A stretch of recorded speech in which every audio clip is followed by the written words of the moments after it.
Hello everyone, welcome to e-Vivekaam. Our team has analyzed all UPSC mains previous questions and after studying underlying pattern associated with them, we tried to give probable mains questions for this 2024 exam.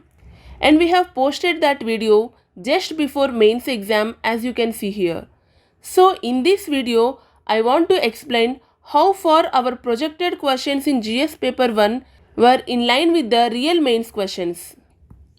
Coming to first question, it is about how women's participation in the labor force is affected by the gender and caste intersectionality. And the UPSC question is about difference between gender equality, gender equity and women's empowerment and why we have to take the gender concerns into account while designing the programs. So we can conclude there is a strong overlap between these questions because both of the questions are focusing on gender issues in general, but the UPSC question is focusing on conceptual differences and what are the policy implications. But our projected question is about caste and labor force participation of women.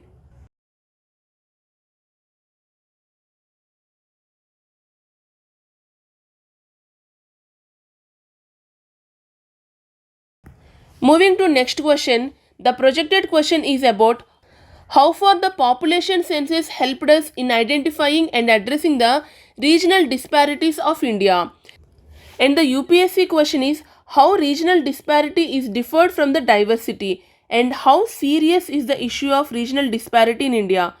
If you observe, both of these questions cover about regional disparities. The predicted question is emphasizing on the role of population census, but the UPSC question is focusing on analyzing the regional disparities and their seriousness. So we can say it is almost a direct hit.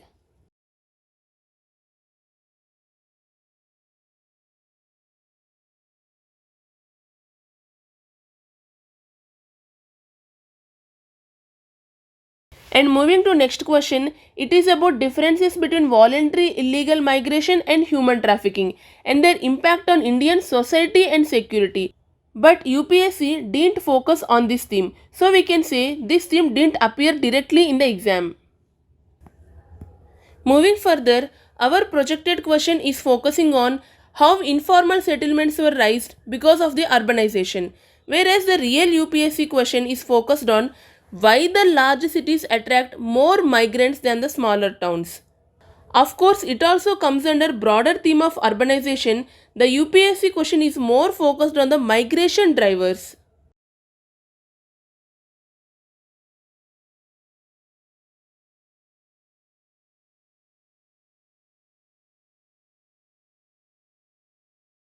Fifth question. The projected question is telling to critically examine the impact of cultural homogenization due to the third phase of globalization, whereas the UPSC question has focused on increased urban migration of skilled, young and unmarried women because of the globalization. So we can say both of these questions are focusing on the impact of globalization, but the UPSC question is focusing on women and migration and the projected question is focusing on the cultural homogenization.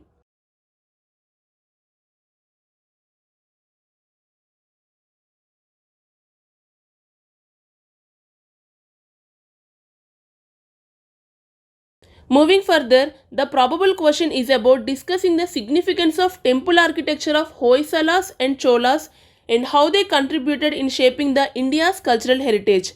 But the UPSC question is focused on achievements of greater Cholas in the domain of art and architecture.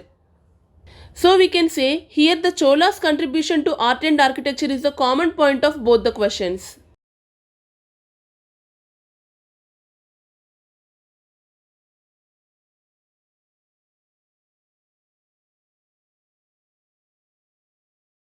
Coming to next question, why the Indian Ocean is warming and what are the consequences of this warming, how it impacts India's coastal regions and monsoon patterns.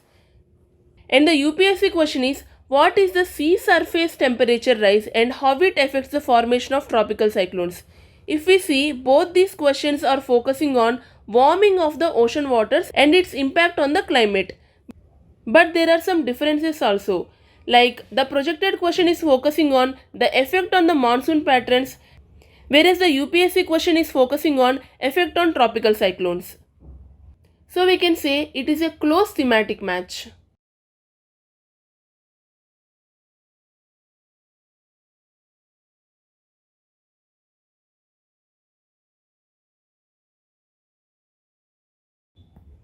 And next question, what are the contributions of women to India's freedom struggle, focusing on the Quit India movement, and we have to emphasize on women like Usha Mehta. Whereas UPSC asked about what were the events that led to Quit India movement.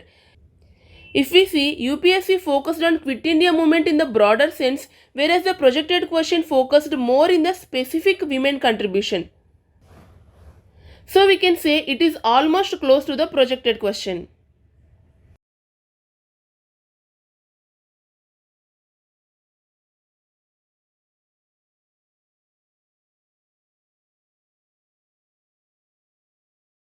Now we will see how far our projected questions in GS paper 3 were close to UPSC mains questions. First question, food inflation has been a recurring challenge in India.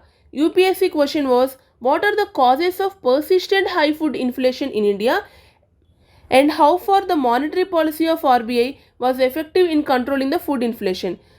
So we can say both these questions are almost exactly matched.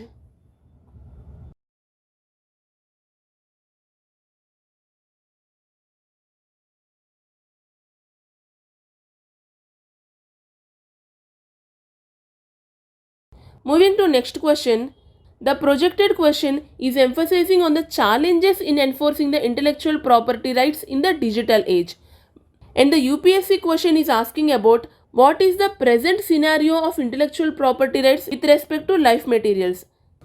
So we can say both of these questions are discussing about intellectual property rights, but their focus is differed. Like the projected question is focusing on the digital content, but the UPSC question is focusing on the life materials. So we can say both of these questions cover the broader theme of intellectual property rights. So thematic overlap is high in this question.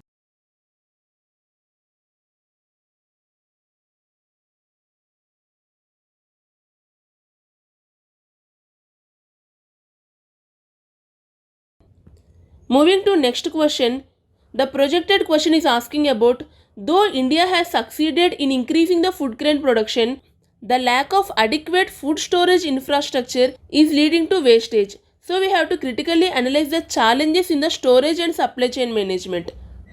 Whereas the UPSC question is focusing on challenges faced by the Indian irrigation systems in the recent time and what are the measures government took to improve it. So we can say there is a partial thematic overlap as the projected question is focusing on food storage infrastructure and the UPSC question is focusing on irrigation systems. On broad level, both of these questions are focusing on agri related infrastructure. So we told it is partial overlap.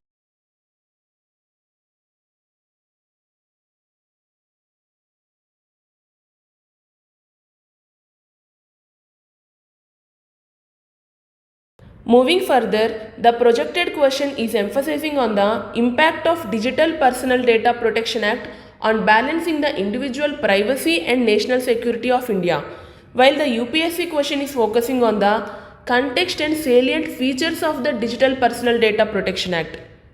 To conclude, we can say both of these questions are focusing on DPDP Act. So we can say it is a close thematic match.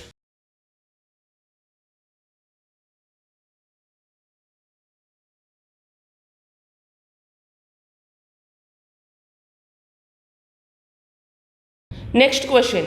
What are the reasons behind the urban flooding? And the UPSC question is what are the causes of the urban flooding? And also mention the features of two major floods in the last 2 decades. If you see, both of these questions are focusing on the same aspect, that is urban flooding.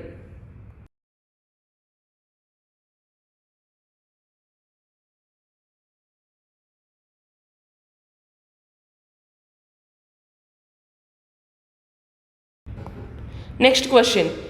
Both of these questions are asking about cloudburst concept. So it is an exact match.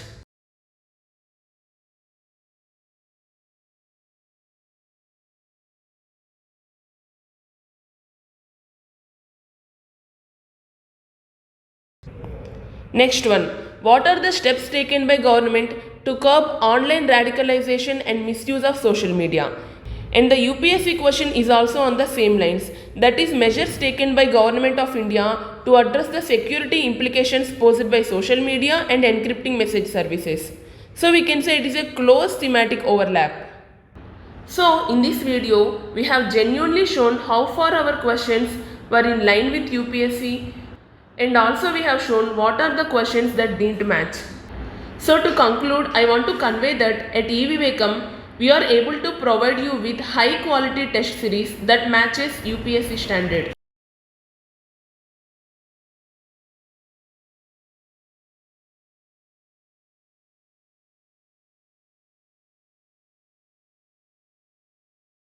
And we are here to support you in all stages of your preparation. Thank you for watching.